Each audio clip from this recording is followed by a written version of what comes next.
Hello and welcome to Let's Whine About It. So today we're going to do things a little bit differently.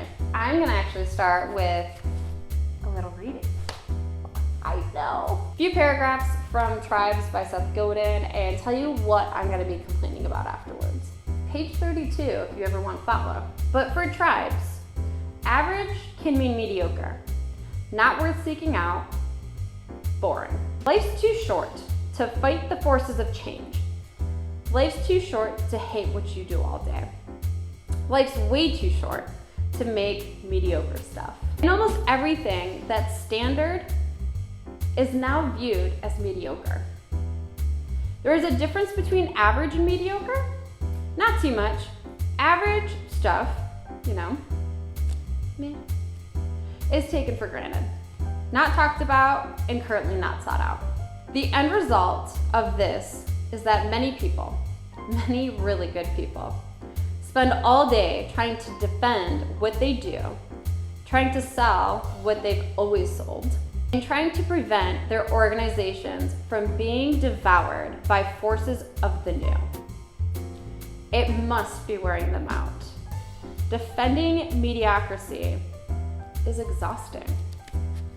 And again, I'm gonna take this more on a serious note versus my usual joking note. I'm sure I'm gonna flop on words because I've been drinking, so we'll maybe throw some humor in there. But I did come from companies that were mediocre. And this is a total plug for C3 here. C3 is not mediocre. I am challenged day in, day out to do something bigger, greater, better. What I really actually am gonna whine about today, the organizations that just sit by, that want to be mediocre, that want to just do the standards, that just want to be average. They know that it's happening. They see what their competitors are doing, but they're always stuck in their ways of, we've always done this for 50 years and we're gonna stick with this because it's worked. Well, newsflash, it's not gonna work now. Obviously I see it from a technology perspective, don't get me wrong, but I do see it from a marketing perspective too of, we've always done it this way. Why do it that way? Pushing for those new ideas, new initiatives. Hey, let's try this, let's do that. And being questioned, well, why? To be quite frank, I don't necessarily have proof it's gonna work for us, but it seems to work for them. Why not take the risk and see if it actually works? Like, don't be scared of change. And sometimes, yeah, what you're doing works. Don't get me wrong, there are successful businesses that do what they work. I can't tell you how many times I've seen companies, just from sitting on like intro meetings to even halfway through this kind of our C3 process meeting of, hey, we're looking at vendors, and organizations going, do we really need this?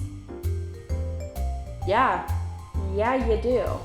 If you want to survive and you want to be a successful organization, you're going to have to adapt and change to today's needs. I mean, who would have thought last year all of these companies decided to go work remote? And oh my gosh, guess what? I'll let you in on a secret. Your employees actually worked. A lot of the pushback was, how do we track to make sure employees are working, blah, blah, blah. Like, what if they aren't doing other things at home?